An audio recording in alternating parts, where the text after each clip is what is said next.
So there is a lot of gap between the intention and the delivery. And so what is happening today is people want shortcuts. If you take a shortcut, you are not going to get what you want. You are not going to get where you want. You are not going to get there how you want. So I believe that when we want to take yoga in its complete form, first of all the teacher training courses have to be residential. They have to have a structure where yoga is lived. Because otherwise, it just becomes, can you write a theory paper? So what would be the elements of this lived experience that you would seek to provide? Well, one thing for sure, there has to be an early morning class. You cannot have people coming in at 9 o'clock for a typical university setup. There has to be a morning session. They have to understand a process of how a person, say a student, can be enabled to come into the yoga practice. So there are play methods. So if you have a young kid, you have to have play methods. This is missing in most yoga syllabus. You have to play with the kid. You have to make it fun. For example, a kid who is 5, I have to say, okay, let us come into the Simhasana, the lion posture, and go, ah!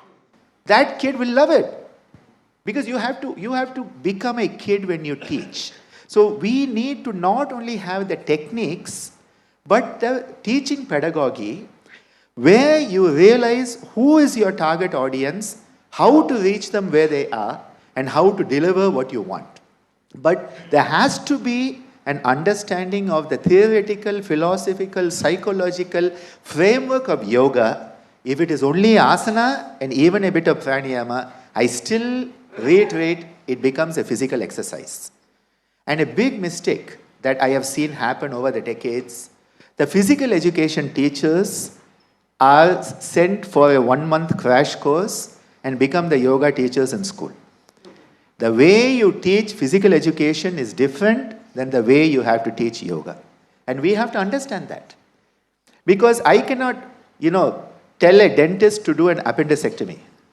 I understand a dentist is trained different, a surgeon is trained different. I have to understand that.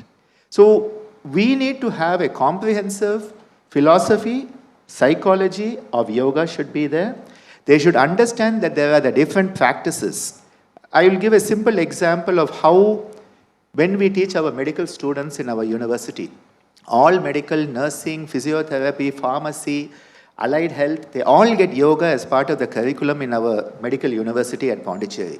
And Bijlani sir has been there a few years ago also and seen the work. What we make sure is that they understand how health and yoga, especially the 8 limbs, can coexist. So I'll give an example. WHO says health should have a physical dimension, then there is a mental dimension, there is a social dimension, and give or take a spiritual dimension. Because it is there, but it is not there. Okay? Spiritual dimension is there, but not there. So plus or minus. Already Maharishi Patanjali 2500 years ago has given Yama Niyama, which enhance the social dimension of health. He has given asana pranayama that enhance the physical dimension, the physiological dimension of health. He has given pratyahara and dharana for the mental dimension of health, and dhyana and samadhi for the spiritual dimension. It's already there, but we are not approaching it. We are going by a ekanga, asana. Now, of course, with due respect to my yoga uncle B.K. Sayangarji, what he used to say is, even through asana, you can understand the other limbs. Yes, for him it is possible. But for an ordinary student who is doing asana, is it possible? I don't know. But he realized it.